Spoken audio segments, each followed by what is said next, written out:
Hello बच्चे, स्वागत है आपका हमारे YouTube channel career put C2 में। कैसे हैं आप सभी? आशा करता हूँ बहुत अच्छे होंगे। सभी बच्चे आ जाएंगे और आप लोगों की क्लास स्टार्ट हो चुकी है। जैसा कि हम लोगों को पता है, आज हम लोग पढ़ेंगे फिजिक्स। यहाँ पर लिखा हुआ है फिजिक्स। तो चलिए हम शुरू करते हैं। इससे पहले आप लोग एक बार क्लास को शेयर कर दीजिए, और जितने बच्चे नए जुड़ेंगे सभी लोग चैनल को सब्सक्राइब कर लीजिएगा।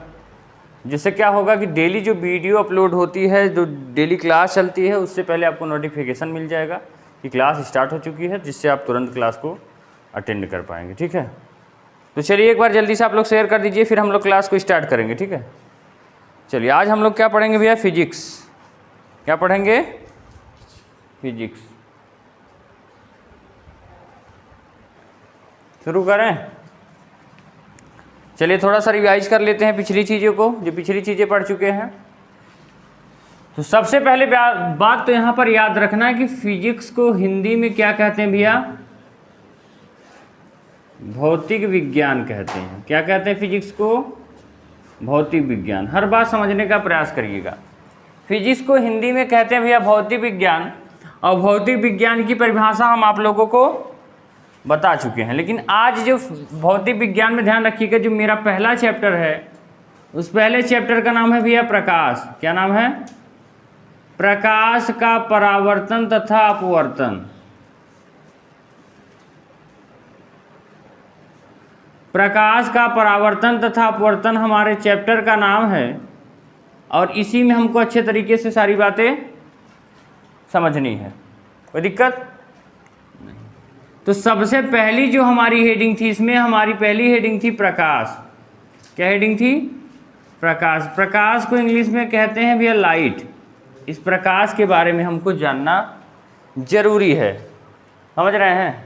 हमारे फिजिक्स को हिंदी में कहते हैं भैया भौतिक विज्ञान, और प्रकाश का परावर्तन तथा अपवर्तन हमारा पहला चैप्टर है। और पहले चैप्टर में सबसे पहला पॉइंट जो हमको पढ़ना भैया, वो क्या पढ़ना है?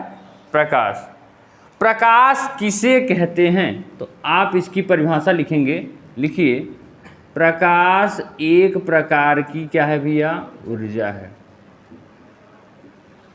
प्रकाश एक प्रकार की ऊर्जा है जिसके द्वारा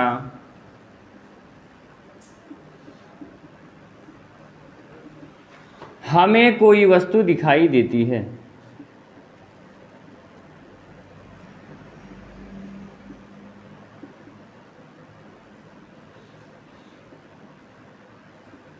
ये मेरी डिफिनेशन हो गई। यहाँ तक नहीं दिख रहा है?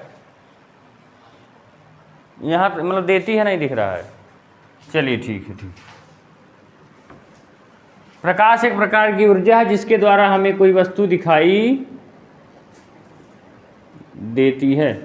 ये क्या हो गई? हमारी परिभाषा हो गई। प्रकाश किसे कहते हैं? तो आप लिखेंगे प्रकाश एक प्रकार की ऊर्जा है। तो आपके दिमाग में कहीं ना कहीं ये होना चाहिए कि सर ये ऊर्जा है तो कैसे? आपने लिख दिया प्रकाश एक प्रकार की ऊर्जा है, तो ऊर्जा कैसे है, ये चीज़ हमको समझाइए। आप लोग अपने घरों में लाइट लगा हुआ देखे हैं? लाइट लगा हुआ आप लोग देखे होंगे घरों में, या तो रोड पर एक स्ट्रीट लाइट जो होती है, स्ट्रीट लाइट देखेंगे नहीं देखे हैं? रोडों पे ऐसा लगा होता है। इस लाइट की वजह से आपको पता है, इस लाइट पर, और ये सोलर पैनल लगा होता है, सोलर पैनल से ये चार्ज होता है ना। तो जब सूर्य का प्रकाश इस पर आता है तो ये क्या करता है? अपने अंदर इस प्रकाश से एक ऊर्जा ले लेती है, जिसको कहते हैं भैया सौर ऊर्जा।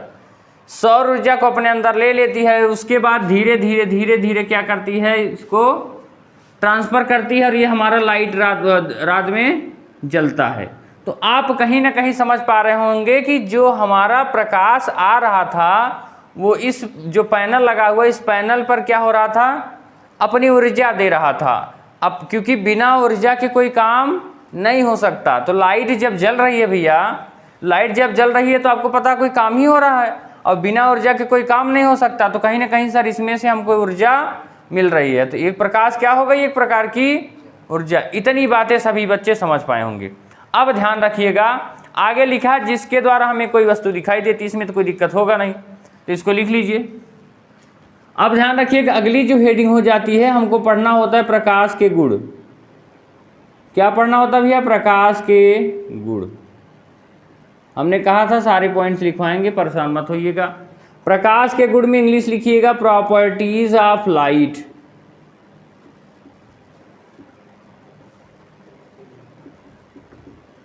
प्रकाश के गुण में सबसे पहली हेडिंग लिखिएगा प्रॉपर्टीज ऑफ लाइट, प्रकाश के गुण। अब गुण का मतलब क्या होता है, ध्यान रखिएगा। प्रकाश के गुण का मतलब क्या होता है, जैसे हम लोगों के गुण बताते हैं ना हम लोगों के घर वाले कि हाँ ये लड़का पढ़ने में ठीक है, समझ रहे हैं, ये ऐसे रहता है, रहन सहन मतलब कि ऐसे हर चीज़ हम लोगों के बारे में बताई जाती है। किसी के बारे में हम लोग कहते हैं हाँ यार वो अच्छा आदमी है, समझ रहे हैं, किसी की तारीफ करते हैं हाँ यार वो अच्छा है, उसके गुण के बारे में बताते हैं कि वो पढ़ने में तेज है, किसी को कहते हैं वो पढ़ने में कमज़ोर है, तो ये क्या है, उसका गुण होता है। ऐसे ही प्रकाश के गुण के बारे में पढ़ेंगे, ठीक है। जैसे हम लोग कहते हैं कि वो बहुत तेज दौड़ता है, समझ रहे हैं, तो ये उसका गुण होता है। तो ऐसे ही प्रकाश के भी गुण होते हैं। तो प्रकाश का पहला गुण क्या होता है भैया, प्रकाश, आपको पता है प्रकाश चलता है, तो प्रकाश सीधी रेखा में चलता है। कैसे चलता है भैया, प्रकाश सीधी रेखा में चलता है। आप कहेंगे सर सीधी रेखा में कहाँ चलता है, अभी समझा रहे हैं। दूसरा पॉइंट आप देखे होंगे, प्रकाश तरंगों के रूप में भी चलता है, तरंगों के रूप में भी चलता है।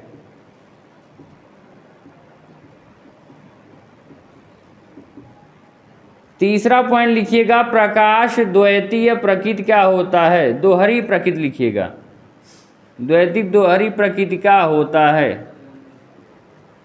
सब इसका मतलब समझाएंगे, आप लिखिए प्रकाश दोहरी प्रकृति क्या होता है। चौथा, प्रकाश की चाल निर्वात में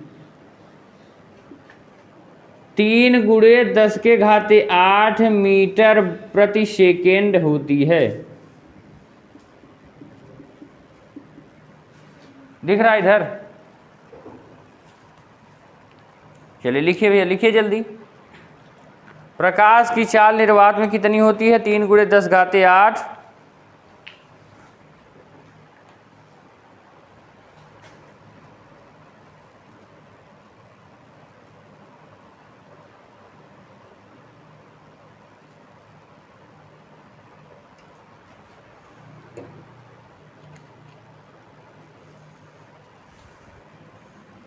प्रकाश की चाल निर्वात में 3×10⁸ मीटर प्रति सेकेंड होती है। चलिए अब यहां से पांचवा पॉइंट आप लोग लिखिएगा,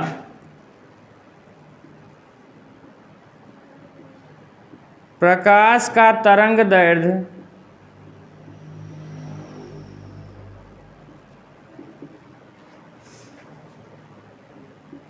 3900 एंगस्ट्राम से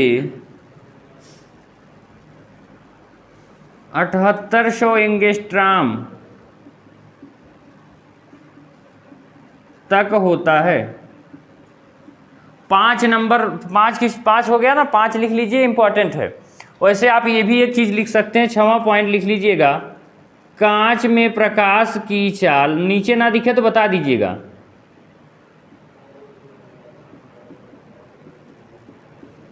कांच में प्रकाश की चाल 2×10⁸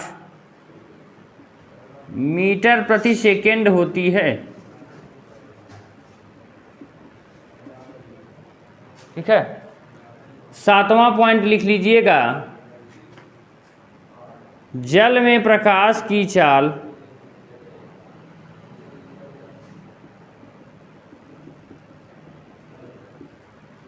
2.25×10⁸ मीटर प्रति सेकेंड होता है। इस बात को सभी बच्चे लिख लेंगे जल्दी से। ये प्रकाश का क्या हो गया भैया, गुण हो गया। इतनी बातें लिख लीजिएगा, ये बहुत इंपॉर्टेंट है। अगर आप लोग इसको अच्छे तरीके से समझेंगे, फिर मैं इसके बारे लिख लीजिए, फिर मैं इसके बारे में समझाऊं। जल्दी से लिखिए आप लोग, सभी बच्चे लिख लेंगे, फिर इसके बारे में हम समझाएंगे।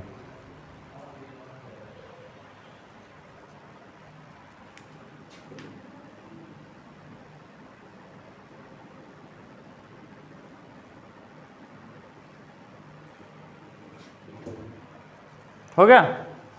चलिए ध्यान रखिएगा, अब इसके बारे में समझने का प्रयास करिएगा। देखिए आप लोग देखे होंगे, समझिए पहले समझिए यहाँ से। देखिए आप लोग अपने घरों में देखे होंगे, ऐसे घर होता है, घरों में जैसे हम लोगों के यहाँ पर देखिए कभी कभी खिड़की से ऐसे लाइट आता है, लाइट ऐसे आते हुए आप लोग देखे हैं? आप कहेंगे घरों में ऐसे लाइट आते हुए हम लोग देखे हैं। तो ये जो लाइट होता है आपको देखिए हमेशा सीधा दिखता है, लेकिन एक बात याद रखिएगा, प्रकाश हमें दिखाई नहीं देता है। आप कहेंगे सर ये लाइट जल रही है, ये हमको दिखाई दे रहा है। बताइए, ये जो लाइट जल रही है, ये मतलब ये लाइट जल रहा है, ये हमको दिखाई दे रहा है। आप तो कह रहे हैं लाइट हमें दिखाई नहीं देती।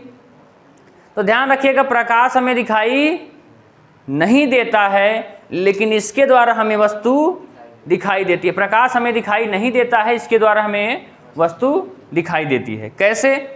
अब जब ये लाइट आती है ना, इसके बीच में क्या पाए जाते हैं? धूल के छोटे छोटे कण पाए जाते हैं। क्या पाए जाते हैं? धूल के भैया छोटे छोटे कण पाए जाते हैं, जो क्या करते हैं? जो प्रकाश की वजह से क्या होते भैया? एक रास्ता बना देते हैं और चमकते हैं। तो हमको लगता है प्रकाश इधर से जा रहा है, प्रकाश नहीं दिखाई देता है। प्रकाश की वजह से ये धूल के कण चमकते हुए दिखाई देते। कभी आप नज़दीक जाके देखिए तो उसमें छोटे छोटे कण आपको धूल के कण उड़ते हुए दिखाई देते हैं। तो ध्यान रखिएगा, प्रकाश हमें दिखाई नहीं देता है, यह भी इसका गुण होता है। यहाँ पर लिख सकते हैं, प्रकाश हमें दिखाई नहीं देता है। अगर कोई पूछने का प्रयास करे, क्योंकि आप ये बात जिसको कहेंगे ना वो मानेगा नहीं। प्रकाश हमें दिखाई नहीं देता है, बल्कि उसके द्वारा हमें कोई वस्तु दिखाई देती। तो 8 गुण हैं ये। जैसे 5 नंबर में पूछा जाता है ना, तो कम से कम आपको 8 लाइन लिखनी होंगी। अगर मान के चलिए 5 नंबर का पूछ लिया, आप 3 लाइन लिखेंगे तो 5 नंबर मिलेगा? कभी नहीं मिलेगा। समझ रहे हैं? इसीलिए इतनी बस सारी बातें हम आप लोगों को लिखवा रहे हैं। और एक बात और ध्यान रखिएगा कि मैं बता रहा हूँ, एग्ज़ाम के समय एक छोटी सी बात, कलम क्या ले जाना है, क्या कैसे करना है, पढ़ाई लिखाई कैसे करनी है, हर बात बताई जाएगी कि कैसे अपने आप को 1 महीना रह गया है पेपर, अब 2 महीना रह गया है, 3 महीना रह गया, अब क्या करें, अब क्या पढ़ना चाहिए, हर वो बात बताई जाएगी। अब अगर रेगुलर क्लास करते हैं तो यहाँ से आपको पूरे नोट्स मिल जाएंगे, नोट्स की PDF आपके पास मिल जाएगी। और डेली क्लास को आप रिवाइज 10 बार करिए, 15 बार करिए, कोई दिक्कत नहीं है। और हर छोटी बात भी पूछने का मौका मिलेगा। प्रीवियस ईयर मतलब पिछले साल के जो लगभग 2011-12 से क्वेश्चन पूछे गए हैं, पूरे 2011 से लेकर 2023 तक के, चाहे वह बहुविकल्पी हो, चाहे लघु उत्तरी हो, चाहे अति लघु उत्तरी हो, चाहे दीर्घ उत्तरी हो, चाहे जितने बड़े क्वेश्चन हो, छोटे से लेकर बड़े तक के क्वेश्चन सभी कराए जाएंगे। तो इसी प्रकार रेगुलर जुड़े रहने के लिए आप लोग चैनल को सब्सक्राइब कर लीजिए और क्लास को लाइक कर दीजिए। चलिए तो यहाँ तक मिटा दें। इतनी बातें तो आप लोग लिख लिए होंगे।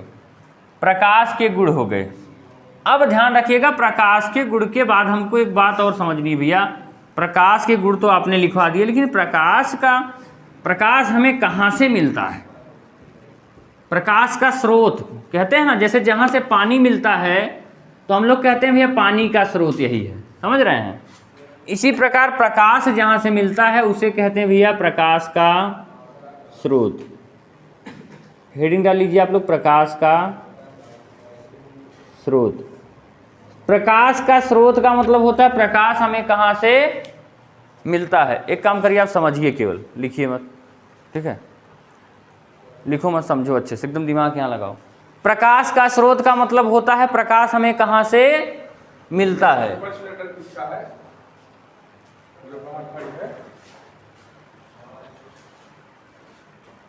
प्रकाश का स्रोत का मतलब क्या होता है? यहाँ से ध्यान रखेंगे। प्रकाश का स्रोत का मतलब प्रकाश हमें कहाँ से मिलता है, ठीक है?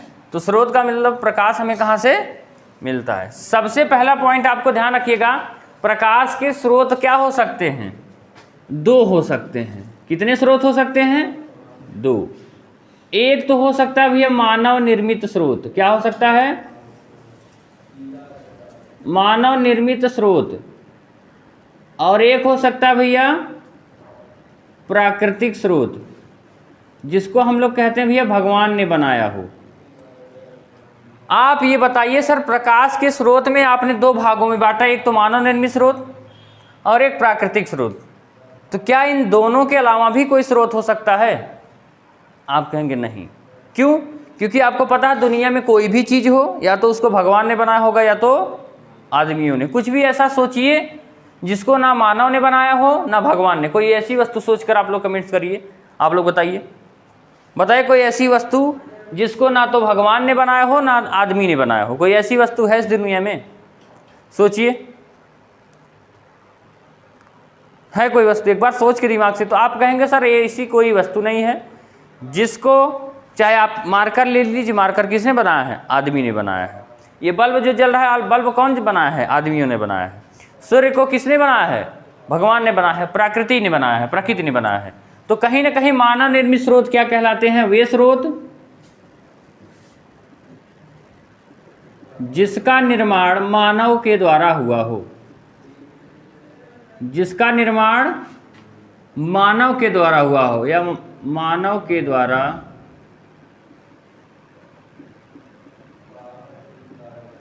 हुआ हो, क्या कहलाते हैं भैया? मानव निर्मित स्रोत कहलाते हैं। उदाहरण जैसे आप कहेंगे बल्ब, बल्ब को किसने बनाया है? यहां तक दिख रहा है, द्वारा तक दो, चलिए हुआ है, नहीं दिख रहा है, चलिए ठीक है, वहां तक ठीक है, कोई दिक्कत के द्वारा हुआ है, ऐसे लिख लीजिएगा। वे स्रोत जिसका निर्माण किसके द्वारा हुआ हो? मानव के द्वारा। जैसे उदाहरण में क्या हो गया भैया? बल्ब, बल्ब को किसने बनाया है? मानव ने बनाया है। बल्ब हो गया भैया, टार्च हो गया, और बताइए, मोमबत्ती हो गया, और कोई स्रोत बताइए, ऐसा स्रोत बताइए जिसमें से लाइट निकलती हो और आदमियों ने बनाया हो, बताइए। लेजर लाइट आप लोग जानते होंगे, लेजर लाइट जानते हैं? तो इसको किसने बनाया भैया? आदमियों ने बनाया है। कोई दिक्कत? चलिए अब यहां से ध्यान रखिएगा, प्राकृतिक स्रोत। प्राकृतिक स्रोत मतलब वे स्रोत जिसका निर्माण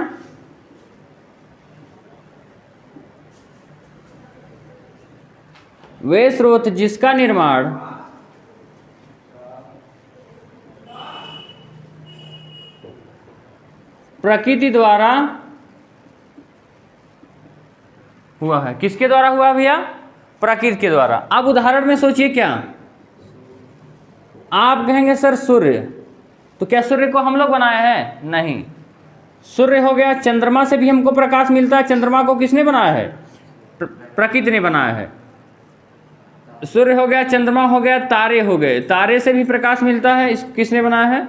यहाँ पर लिख लीजिएगा इत्यादि, इसमें भी लिख लीजिएगा इत्यादि। इतनी बातें सबको समझ में आ गई? कोई दिक्कत? मानव निर्मित स्रोत क्या क्या है? बल्ब है, टार्च है, मोमबत्ती है, लेजर लाइट इत्यादि। और प्राकृतिक स्रोत का मतलब ये स्रोत जिसका निर्माण किसके द्वारा हुआ हो? प्रकृति के द्वारा। ठीक है। उदाहरण पूछा जाएगा, सूर्य कैसा स्रोत है? आप कहेंगे सूर्य को मानव ने नहीं बनाया, तो मानव निर्मित स्रोत नहीं हो सकता। ये कौन सा हो जाएगा? प्राकृतिक स्रोत। कोई दिक्कत नहीं। अब प्रकाश के स्रोत के बाद हमको अगली जो पॉइंट लिखनी है, अब लिख लीजिएगा प्रदीप्त, प्रदीप्त तथा अदीप्त वस्तुएं। प्रदीप्त तथा अदीप्त वस्तुएं ये पूछी जाती हैं, इंपॉर्टेंट है, स्टार लगा लीजिएगा, हेडिंग ये पूछा जाता है, पेपर में आता है। ठीक है। हमने क्या लिखा भैया? प्रदीप्त तथा अदीप्त वस्तुएं। यहां पर देखिए, आप लोग जानते होंगे प्र का मतलब होता है भैया स्वयं से, प्र का मतलब होता है स्वयं, और दीप्त का मतलब जलना। ठीक है। अगर कोई चीज, तो क्या हो जाएगी? स्वयं। अब यहां पर हेडिंग लिखेंगे, पहला पॉइंट क्या? प्रदीप्त वस्तुएं। परिभाषा क्या हो जाएगी प्रदीप्त वस्तुएं की? आप कहेंगे सर प्रदीप्त वस्तुएं में प्रदीप्त वस्तु क्या होती है? जो स्वयं से प्रकाश उत्पन्न करती है। ये बताइए, इसमें प्रकाश निकलता है? नहीं। इसमें प्रकाश निकलता है तो क्या ये प्रदीप्त वस्तु होगी? नहीं। लेकिन ये लाइट, इसमें स्वयं से प्रकाश निकलता है, तो प्रदीप्त वस्तु क्या हो गई? जिसमें स्वयं का प्रकाश होता है। जैसे बल्ब हो गया, सूर्य हो गया, तारे हो गए, चंद्रमा होगा क्या? चंद्रमा में स्वयं का प्रकाश नहीं होता है। सूर्य का प्रकाश जब चंद्रमा पे पड़ता है तब चंद्रमा हमको चमकता हुआ दिखाई देता है। कोई दिक्कत नहीं। तो प्रदीप्त वस्तुएं क्या हो जाती हैं? वे वस्तुएं जो स्वयं से प्रकाश उत्पन्न करती हैं। वे वस्तुएं जो, लिखते चलिए, वे वस्तुएं जो स्वयं से प्रकाश उत्पन्न करती हैं। वे वस्तुएं जो स्वयं से प्रकाश उत्पन्न करती हैं,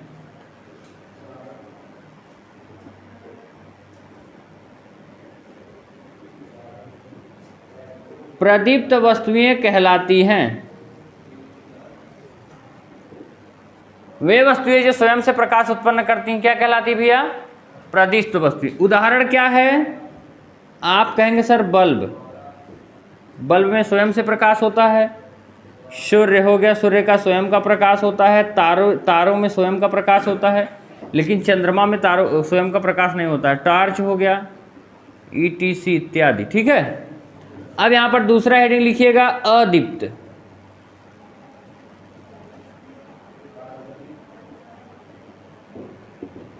शब्द से समझिए, शब्दों को तोड़कर सीखना, पढ़ना सीखिए। आप यहां पर देख रहे हैं अदीप्त, अ प्लस दीप्त। अदीप्त को अ प्लस दीप्त लिख सकते हैं? समझिए, अ प्लस दीप्त लिख सकते हैं? नहीं लिख सकते हैं? इसको अदीप्त को अ प्लस दीप्त लिख सकते हैं ना। आप एक शब्द जानते होंगे सर, जय। जय का मतलब होता है जो जीत गया हो। जय का मतलब जिसकी जय हो गई। लेकिन अगर अ लग जाता है तब जिसकी जय ना हुई हो। तो इसमें भी देखिए अ लगा है। अ का मतलब दीप्त मतलब होता है भैया जलना, और जो न मतलब कि स्वयं से ना जलती हो। अदीप्त का मतलब भैया हो जाएगा, अ का मतलब होता है नहीं, दीप्त का मतलब जलती हो। तो वे वस्तुएं जो स्वयं से प्रकाश नहीं उत्पन्न करती हैं, वे वस्तुएं जो स्वयं से प्रकाश नहीं उत्पन्न करती हैं। अब इसका उदाहरण क्या हो जाएगा भैया? उदाहरण हो जाएगा जैसे बल्ब, बल्ब तो नहीं, यहाँ पर लिख लीजिएगा कुर्सी। कुर्सी में स्वयं का प्रकाश नहीं होता। मेज हो गया, कुर्सी हो गया, मेज हो गया। चंद्रमा हो गया, चंद्रमा में भी स्वयं का प्रकाश नहीं होता। उसके बाद चंद्रमा हो गया, ऐसे लिख लीजिए, कुर्सी में चंद्रमा इत्यादि। ठीक है। ये सब क्या हो जाते हैं भैया? इनमें स्वयं का प्रकाश नहीं होता है। चलिए इसको लिख लीजिए जल्दी से आप लोग, फिर हम आगे बताएं। समझ में आ रहा है ना? अगर कोई बात ऐसी हो जो ना समझ में आ रही हो तो आप पूछ सकते हैं। ठीक है। और सभी बच्चे कंटिन्यू पढ़ें, और जो भी बातें आप लोगों को ना समझ में आओ वो पूछ सकते हैं। डेली क्लास रात में 8 बजे चलती है। टाइम सभी बच्चे लिख लीजिए, रात में 8 बजे आप इस क्लास को फिर से देख सकते हैं। ठीक है।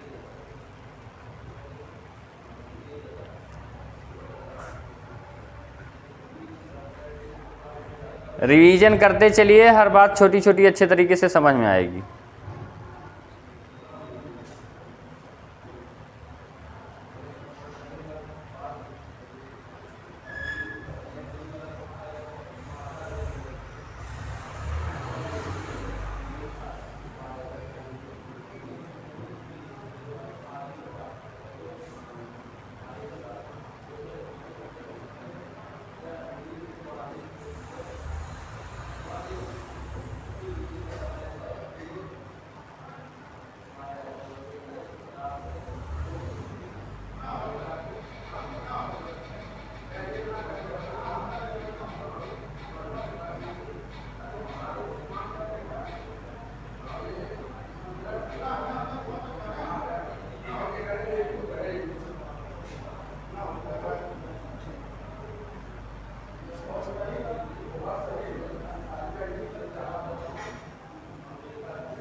चलिए हो गया ना, मिटा दें, जल्दी करिए भैया जल्दी। प्रदीप्त तथा अदीप्त वस्तु ये सब हो गई होंगी, जल्दी से आप लोग लिख लीजिए, मिटा देते हैं फिर इसको।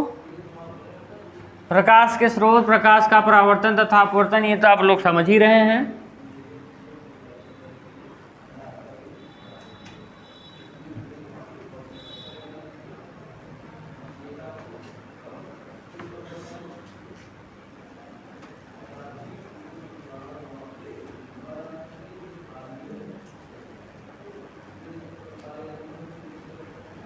हो गया।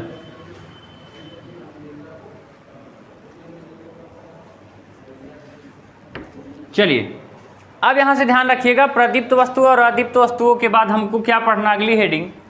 तो आपको ध्यान रखना है भैया, हमको पढ़ना है माध्यम। क्या पढ़ना है? माध्यम। माध्यम को इंग्लिश में कहते हैं मीडियम।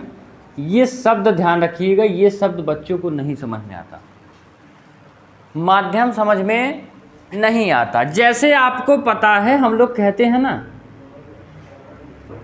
ये क्या हो गई भैया, रोड हो गई, रोड हो गया ना, तो हम लोग कहते हैं ये क्या है, रोड हमारे चलने का माध्यम है। किसका माध्यम है? चलने का माध्यम। कहते हैं नहीं कहते हैं? जहाँ हम लोग भोजन खाते हैं मुंह से, तो हम लोग कहेंगे खाने का माध्यम है, खाने का माध्यम है भैया, इस तरीके से हम लोग खा सकते हैं। तो कहीं ना कहीं इस माध्यम में हमको क्या पढ़ना है, ऐसे समझिए। इस माध्यम में हमको सर यहाँ तो खाना पीना वाली बात तो पढ़नी नहीं है, क्योंकि चैप्टर का नाम है हमारे प्रकाश। तो कहीं ना कहीं सर प्रकाश के माध्यम के बारे में पढ़ना होगा, प्रकाश के माध्यम के बारे में पढ़ना होगा। तो ध्यान रखिएगा, प्रकाश के आधार पर 3 माध्यम होते हैं। जैसे हमको चलने के लिए रोड चाहिए होती है, ऐसे प्रकाश के चलने के लिए 3 प्रकार का माध्यम हो सकता है, उससे ज़्यादा नहीं हो सकता। एक तो जिसमें प्रकाश पार कर जाए, उसको कहते हैं पारदर्शी माध्यम। क्या कहते हैं? पारदर्शी माध्यम। दूसरा कहते हैं जिसमें थोड़ा थोड़ा पार कर पाए, उसको क्या कहते हैं भैया? अल्प पारदर्शी। अभी इसका मतलब समझाएंगे सब। माध्यम का मतलब एक साधन कह सकते हैं। तीसरा लिखिएगा अपारदर्शी।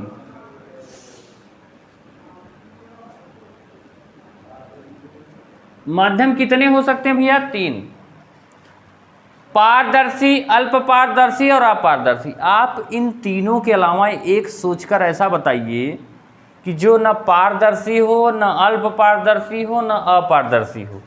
कोई ऐसा है कि जिसमें से प्रकाश जा भी न पाए, हल्का सा भी न जा पाए, बिल्कुल न भी जा पाए? कोई ऐसी वस्तु है?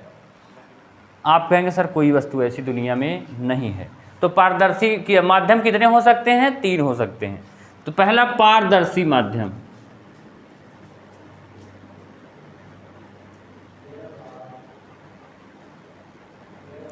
पारदर्शी माध्यम का मतलब होता है भैया ट्रांसपेरेंट।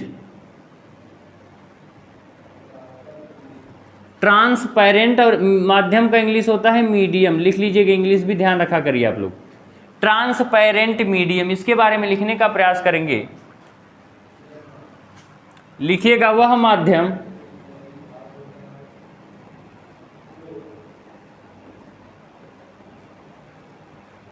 माध्यम जिसमें प्रकाश क्या होता है भैया?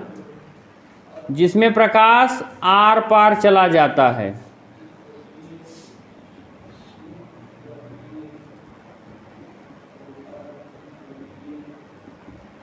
वह माध्यम जिसमें प्रकाश आर पार चला जाता है उसे पारदर्शी माध्यम कहते हैं।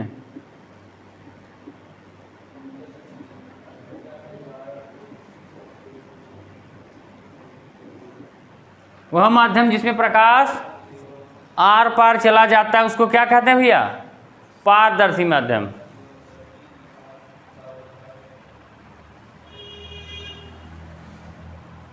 वह माध्यम जिसमें प्रकाश आर पार चला जाता है। आप लोग शीशा देखें, शीशा जो चश्मे में लगाया जाता है, लेंस, लेंस वाले में से आप लोग देखे होंगे कि प्रकाश आप लोग देखे होंगे ऐसे, जैसे आप लोग देखेंगे पहले एक लेंस मिलता था, ऐसे हम लोग देखते थे तो उसमें लाइट बाहर जाती हुई दिखती थी।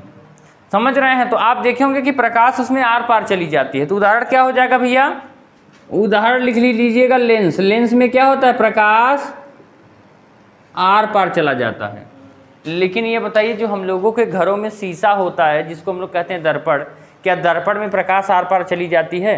तो आप कहेंगे प्रकाश आर पार नहीं जाती है। तो जिसमें प्रकाश आर पार नहीं जाती उसको क्या कहते हैं? अपारदर्शी। अपारदर्शी का जिसमें से पार ना हो। हमने कहा अ लगा है ना, अ का मतलब नहीं, पार का मतलब पार करे। ठीक है, तो जिसमें से प्रकाश पार नहीं करती उसको क्या कहते हैं? अपारदर्शी। कोई दिक्कत? और अल्प पारदर्शी, जैसे आप लोग देखे होंगे किसी किसी चीज़ में से हल्का हल्का पार करता है। अभी जैसे आप कागज़ ले लीजिए, इसको भिगो दीजिए, देने के बाद आप देखिए उस साइड हल्का हल्का झलक रहा होता है। तो ऐसे जिसमें से थोड़ा थोड़ा झलक रहा होता है उसको क्या कहते हैं? अल्प पारदर्शी। कोई दिक्कत?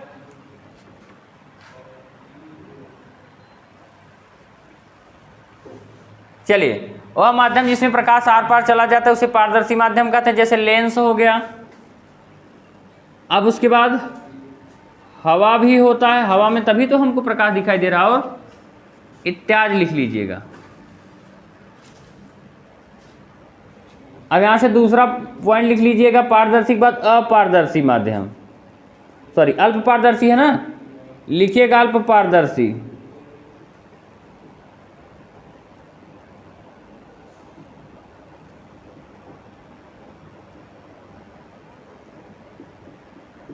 इसको कहते हैं भैया ट्रांसलूसेंट ऑब्जेक्ट। हाँ, ट्रांसलूसेंट मीडियम लिखिएगा। ट्रांसलूसेंट मीडियम का मतलब होता है, यहां पर लिखिएगा, वह माध्यम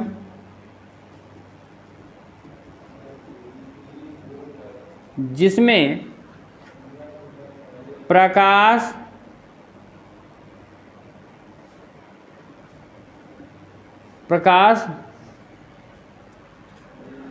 आंशिक रूप से, आंशिक का मतलब कम, थोड़ी मात्रा में, आंशिक मतलब थोड़ी मात्रा में, वह माध्यम जिसमें प्रकाश आंशिक रूप से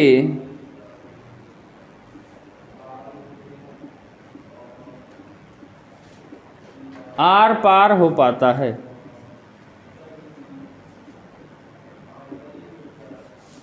उसे अल्प का मतलब ही होता है कम, अल्प पारदर्शी माध्यम कहते हैं।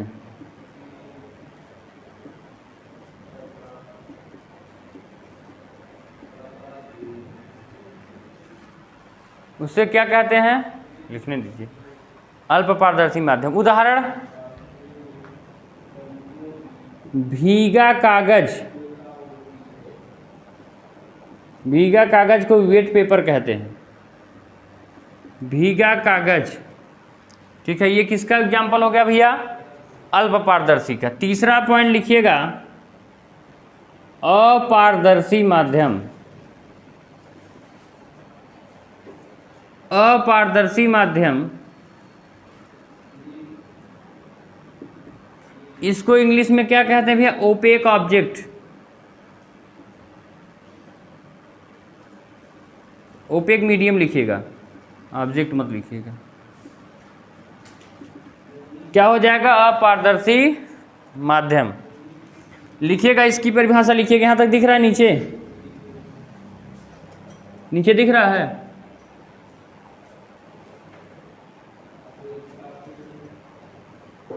वह माध्यम जिसमें प्रकाश बिल्कुल भी आर पार नहीं जा पाता है,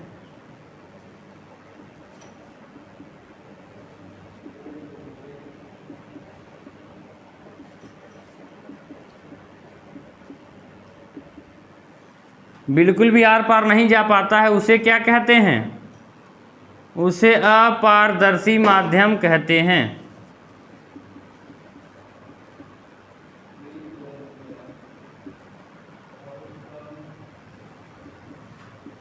यहां तक कोई दिक्कत? उदाहरण लिख लीजिएगा,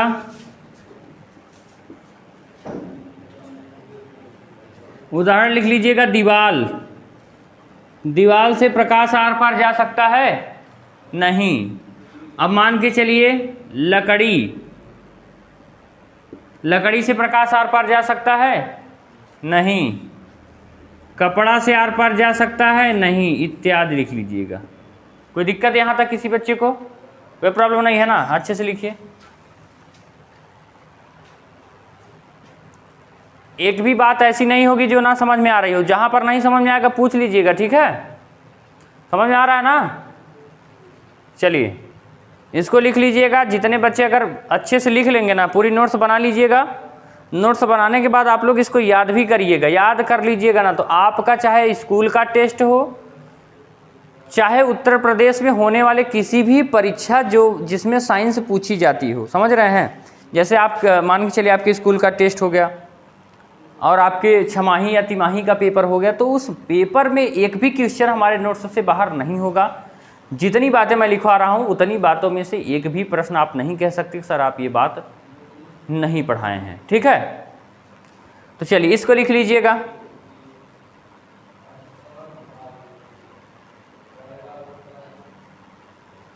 चलिए जल्दी से लिख लीजिए भैया, फिर मिटाएं फिर समझाएं आगे। अब इसके बाद जो हेडिंग आने वाली है वो मोस्ट इंपॉर्टेंट हेडिंग है, प्रकाश का परावर्तन। प्रकाश का परावर्तन हमारे चैप्टर का नाम है और ये पेपर में पूछा जाता है। बहुत सारे बच्चे ऐसे होते हैं जिनको नहीं समझ में आता, लेकिन मेरी गारंटी मैं समझाऊंगा और समझ में आएगा। कोई दिक्कत? चलिए मिटा दें। चलिए माध्यम समझ में आ गया, प्रदीप्त वस्तु अदीप्त वस्तु पढ़े समझ में आ गई। उसके बाद उससे पहले क्या पढ़े थे? प्रकाश के गुण पढ़े थे, प्रकाश पढ़े थे, और उसके बाद मानव निर्मित वस्तुएं पढ़े थे, प्राकृतिक वस्तुएं पढ़े थे। कोई दिक्कत? चलिए अब हेडिंग आप लोग डालिएगा, प्रकाश का परावर्तन।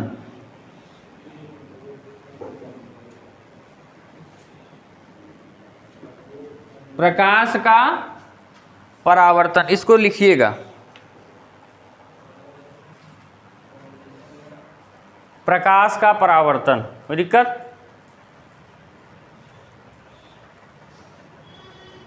इंग्लिश में लिखिएगा इसको रिफ्लेक्शन ऑफ लाइट।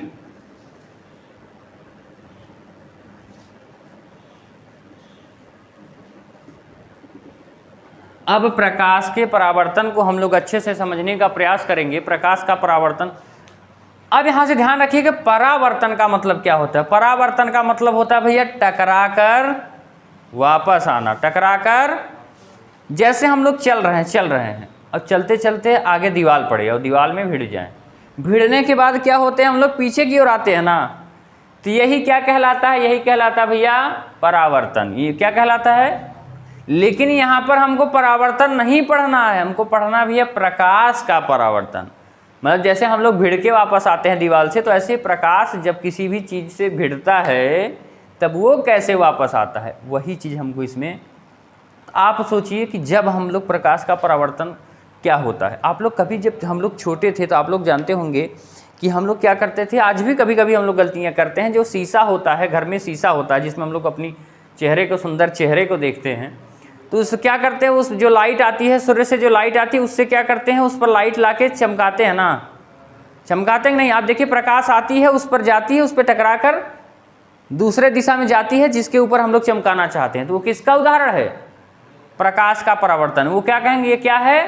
प्रकाश का परावर्तन। तो हम लोग वही चित्र बनाने का प्रयास करते हैं। क्या करते हैं हम लोग? ऐसे ही क्या करते हैं भैया, शीशा लेते हैं, यहाँ से क्या होता है, प्रकाश आता है, ये क्या होता है, शीशा पीछे पेंट होता है, पीछे पेंट भी करते, कोई दिक्कत? और पीछे पेंट नहीं होगा तो लाइट उस साइड निकल जाएगी। तो कहीं ना कहीं प्रकाश ऐसे आता है।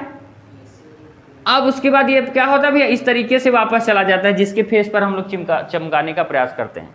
आप कहेंगे सर चित्र आप ऐसा क्यों बना रहे हैं? आप लोग ऐसा भी चित्र बना हुआ देखे होंगे, ऐसा आप लोगों के जो बुक में बनी हुई है, तो आप ऐसे बना लीजिए, चाहे ऐसे, कोई दिक्कत नहीं है। तो आप यहाँ से देखिए कि ये क्या हो गया, हमारा शीशा ऐसे रख दिया हम लोग। अब यहाँ से लाइट आएगी, फिर ऐसे आएगी, आने के बाद आपको पता है यहाँ पर टकराएगी, टकराने के बाद क्या होती है, वापस चली जाती है। तो इसी को हम लोग क्या कहते हैं भैया, प्रकाश का परावर्तन। परावर्तन का मतलब टकराकर वापस हो जाना। तो यहाँ पर आ रही है, यहाँ पर जा रही है। तो ये क्या आ रही है? प्रकाश की किरण। क्या आ रही है भैया? प्रकाश की किरण। तो इसको हम लोग क्या कहते हैं? आ रही है तो इसका नाम होता है आपतित किरण। क्या होता है भैया? आपतित किरण। और ये जो जा रही है परावर्तित किरण। इसको क्या कहते हैं? परावर्तित, मतलब कि टकराकर वापस जा रही है, परावर्तित किरण। यहाँ तक कोई दिक्कत? अब आप लोगों को पता है कि जैसे आप लोग यहाँ पर देखेंगे तो यहाँ पर आपको इसका भी नाम यहाँ पर लिखिए। एक ही चित्र बनाना है, चाहिए। तो इस यहाँ पर ये किरण आ रही है, इसमें क्या कर रही है भैया? ये जा रही है। तो इसका नाम क्या होगा? आ रही है तो इसका नाम आपतित किरण, और ये जा रही है तो इसका नाम परावर्तित किरण। यहाँ तक किसी बच्चे को कोई दिक्कत नहीं होगा। अब इसको हम लोग लिखते हैं, देखिए नीचे हम लोग पेंट किए हैं, पेंट को कहते हैं पॉलिश। तो इसको हम लोग कहेंगे पॉलिशदार सतह। क्या कहेंगे? पॉलिशदार। कोई दिक्कत? इसको क्या कहेंगे? इसी को कहेंगे भैया पॉलिशदार सतह। एक ही चित्र बनाना है, बात ध्यान रखिएगा, चाहे जो भी बना लीजिए। पॉलिशदार सतह। कोई दिक्कत किसी को? इसको कहते हैं पॉलिशदार सतह, इसको कहते हैं आपतित किरण, इसको कहते हैं परावर्तित किरण। कोई दिक्कत? आपको पता होना चाहिए कि सर यहाँ पर देखिए ऐसे बन रहा है, ऐसे ना। आप बताइए, यहाँ पर हम लोग कोण को माप, यहाँ पर देखिए कैसा लग रहा है? कोण बन रहा है। कोण मतलब कोना, कोना बन रहा है ना। कोण का मतलब कोना, कोना बन रहा है ना। अब मैं कहूँ ये कोना कितना डिग्री का है, तो आप बता पाएंगे?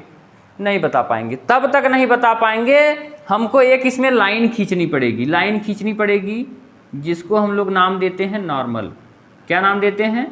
अभिलंब। लंब की तरह है ना, लंबा सा है, तो इसको क्या कहेंगे? अभिलंब।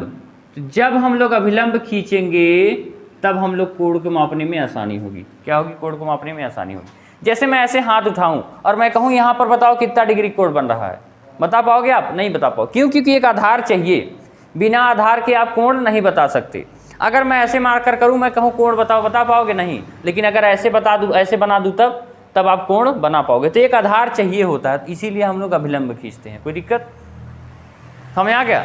अब आपको पता है सर ये कोई चीज़ ऐसे था, हमने इसको दो भाग कर दिया, बीच से ऐसे खींचे है ना, तो आपको पता है सर आधा ये हो जाएगा और आधा, मतलब अगर ये 5 डिग्री होगा तो ये भी कितना होगा? 5 डिग्री। तो कहीं ना कहीं इसको क्या कहते हैं? यहाँ पर कोण बन रहा है, आपतित किरण से जो कोण बनता है उसको कहते हैं आपतन कोण। क्या कहते हैं? आपतन कोण। और आर, इसको क्या कहते हैं? आर, इसको कहते हैं परावर्तन कोण। कोई दिक्कत? आपतन कोण और परावर्तन कोण। कोई बात ऐसी है जो ना समझ में आई हो? ये यहाँ से आपतित किरण से जो कोण बनता है उसको आपतन कोण, परावर्तित किरण से जो कोण बनता है उसको परावर्तन कोण, आपको पता है। और यहाँ पर ध्यान रखिएगा, ये आकर यहाँ पर क्या हो रहे हैं? सब आकर यहाँ पर पतन हो रहा है इसका, तो इसको कहते हैं आपतन बिंदु। क्या कहते हैं भैया? आपतन बिंदु। कोई दिक्कत? तो ये प्रकाश का परावर्तन समझ में आ गया। अब यहां से हम लोग क्या करेंगे भैया? यहां से भी एक लाइन खींचेंगे इसमें वाले में, क्योंकि कोण मापने के लिए एक लंब चाहिए होगा। कोई दिक्कत? यहां पर एक कोण बनेगा और एक कोण यहां पर बनेगा। ये क्या होगा? आपतित किरण होगा। ये आपतित किरण से आई कोण बनेगा, इससे आर बनेगा। आई को क्या कहते हैं? आपतन कोण। आर को क्या कहते हैं? परावर्तन कोण। चित्र बन गया, बना लीजिए आप लोग, फिर हम लोग समझाने का प्रयास करेंगे आगे से। चाहे ये बना लीजिए चाहे ये, कोई दिक्कत नहीं। आई से होता है आपतन कोण, आर से होता है परावर्तन कोण। ठीक है? इसको क्या कहते हैं भैया? प्रकाश का परावर्तन का नियम। कोई दिक्कत है ऐसा? अब हेडिंग डाल लीजिएगा प्रकाश के परावर्तन का नियम।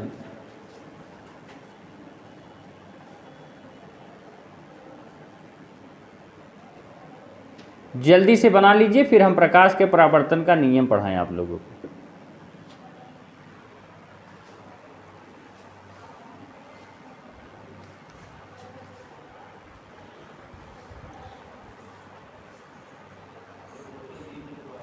चलिए जल्दी से बनाइए, स्क्रीनशॉट लेने का प्रयास ना करें, बनाएं।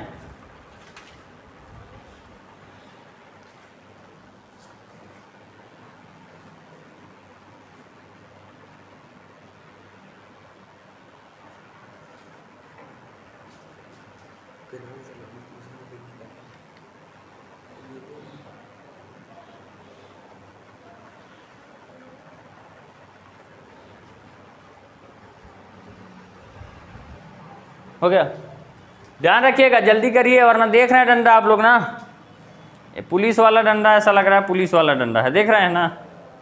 जो नहीं लिखेगा, जो नहीं पढ़ेगा भैया, उसके लिए यहाँ से आप लोग सोच रहे हैं कि हम मोबाइल में देख रहे हैं, तो क्या मोबाइल में हमको यहाँ से डंडा नहीं लगेगा, यहाँ से भी डंडा लग जाएगा। ठीक है, ऑनलाइन वाले ध्यान रखें, यहाँ से भी आप लोग मार खा सकते हैं। ठीक है, चलिए मिटा दें। तो चलिए, प्रकाश के परावर्तन का नियम हम लोग पढ़ेंगे, चित्र रहने दीजिए तब समझ में आएगा। आप देख रहे हैं यहाँ पर क्या है भैया, आपतित किरण है, आपतित किरण यहाँ मिल रही है, अभिलंब भी यही मिल रहा है और परावर्तित किरण भी यही मिल रही है, मतलब कि ये तीनों एक ही बिंदु पर मिल रहे हैं ना। तो आप ये क्या लिख सकते हैं, पहला पॉइंट, पहला नियम क्या होता है, आपतित किरण, बस चित्र देखिए, जो कह रहा है वही लिखिए बस। आपतित किरण यहाँ पर मिल रही है, अभिलंब, आपतित किरण, अभिलंब तथा अब ये कौन सी किरण हो गई, परावर्तित किरण। परावर्तित किरण तीनों एक ही सतह पर है ना, एक ही सतह पर है ना, तो तीनों एक ही तल पर होते हैं। तीनों क्या होते हैं भैया, तीनों एक ही तल पर होते हैं। दूसरा पॉइंट देखिएगा, नीचे दिख रहा है। अब देखिए यहां पर देखिए, आई का मतलब होता है आपतन कोण और आर का मतलब होता है परावर्तन कोण। आप देखिए, मैंने कहा था अगर ये 5 होगा तो ये भी 5 होगा, ये 10 होगा तो ये भी 10 होगा, तो कहीं ना कहीं ये लिख सकते हैं हम लोग, आपतन कोण,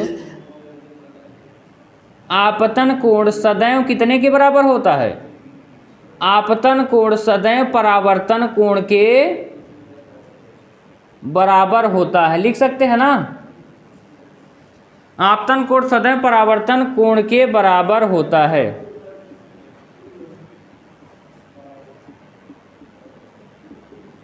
आपतन कोण सदैव परावर्तन कोण के बराबर होता है। इतनी बातें समझ पा रहे हैं, नहीं समझ पा रहे हैं। यहाँ पर देखिए, आपतन कोण क्या है, आई है, परावर्तन कोण क्या है, आर है, ये दोनों बराबर हैं, क्योंकि आधे पे बांटे थे तो आधा ये हो गया और आधा ये हो गया, दोनों क्या हैं, बराबर होती है। अतः क्या लिख लेंगे, angle I is equal to angle R. ये एंगल का चिन्ह है, इसको क्या कहते हैं, एंगल या कोण। कोण आई इज इक्वल टू कोण आर।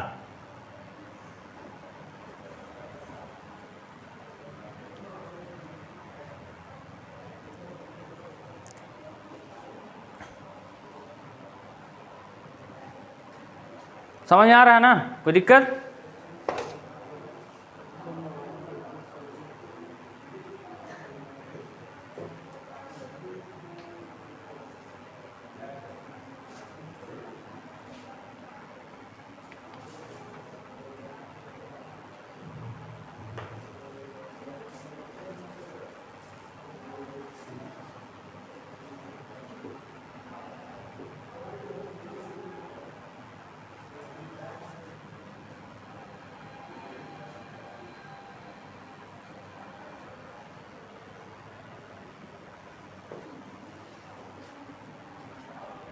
पेन दे दीजिए।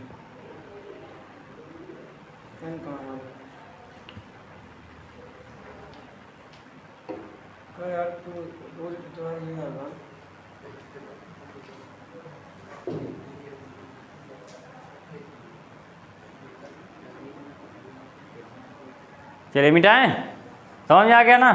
चलिए अब हेडिंग आप लोगों को ध्यान रखिएगा, इसको मिटा दे रहे हैं। हाँ, सवाल ही दे रहे हैं भैया, सवाल ही दे रहे हैं, परेशान मत होइए। हाँ, इसमें समझ में आ रहा है।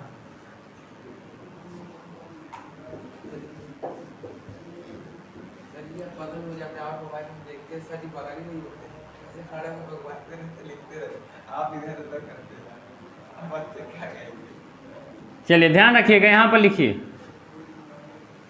यहाँ पर देखिएगा, आपसे क्वेश्चन नंबर 1 पूछा जा रहा है, ध्यान रखिए, क्वेश्चन नंबर 1 करा दे रहे हैं, इसको लिखिएगा। यदि आपतन कोण का मान ये क्वेश्चन आप लोगों को कोई नहीं कराएगा, मैं गारंटी देता हूँ, लिख लीजिएगा, कोई नहीं कराएगा। यदि आपतन कोण का मान 60 डिग्री हो तो परावर्तन कोण का मान ज्ञात कीजिए। सरल भले है लेकिन कोई कराएगा नहीं।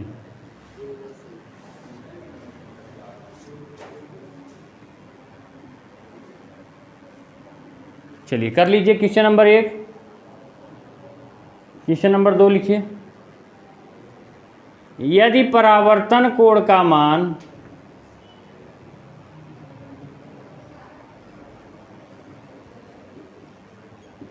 30 डिग्री हो तो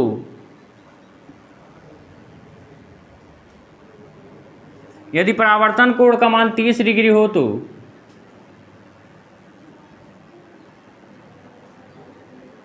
अपवर्तन कोण का आपतन कोण का मान ज्ञात कीजिए। आपतन कोण का मान ज्ञात कीजिए। ये 2 प्रश्न आप लोगों के सामने हैं, इसको करने का प्रयास करिए।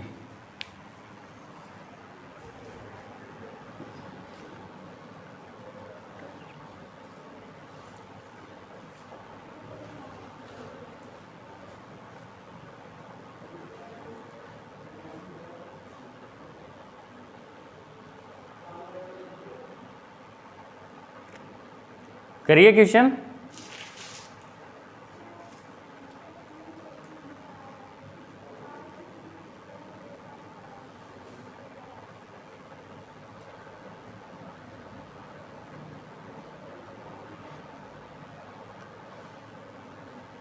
समझाएं? एक समझा देते हैं ना।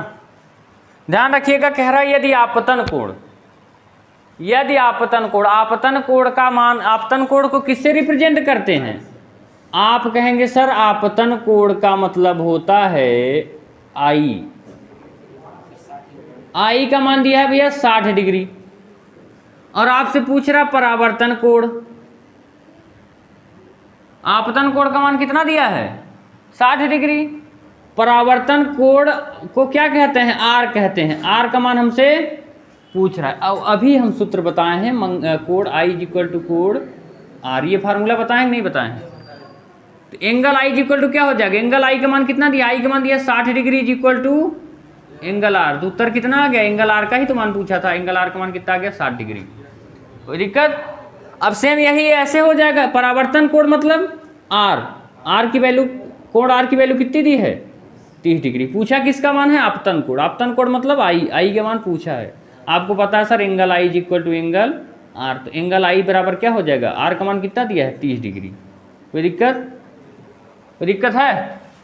नहीं है। तो आशा करता हूँ भैया यहाँ तक अच्छे तरीके से आप लोगों को समझ में आया होगा। फिर हम चाहेंगे आप लोगों से मुलाकात हो कल, और आप लोग अच्छे से इसको पूरा कर लीजिए। जो भी बातें आप लोगों को ना समझ में आई हो वो पूछ सकते हैं। जितने भी प्यारे बच्चे जो बिल्कुल कमज़ोर हैं, चाहे जो भी हैं, वो अच्छे तरीके से पढ़ने का प्रयास करेंगे। हर छोटी छोटी बात को हमने कवर करने का प्रयास किया है, और हर छोटी बात समझ में आएगी। डेली क्लास करिए आप लोग, और जो भी आप लोगों को ना समझ में आए वो पूछ सकते हैं। जो क्लास होती है आप लोगों की बुधवार होती है, सोमवार को होती है, और उसके बाद शुक्रवार और शनिवार को होती है। 4 दिन, ठीक है। तो 4 दिन आप लोगों की क्लास हुआ करेगा, और 4 दिन आप लोग रेगुलरली क्लास करिए, और जो भी बातें ना समझ में आए वो पूछ सकते हैं।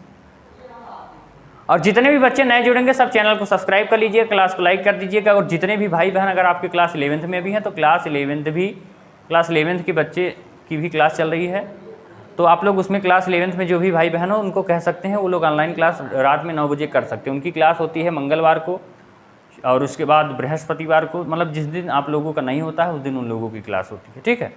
तो चलिए ठीक है, मिलते हैं आप लोगों से कल। तब तक के लिए आप सभी को जय हिंद, जय भारत।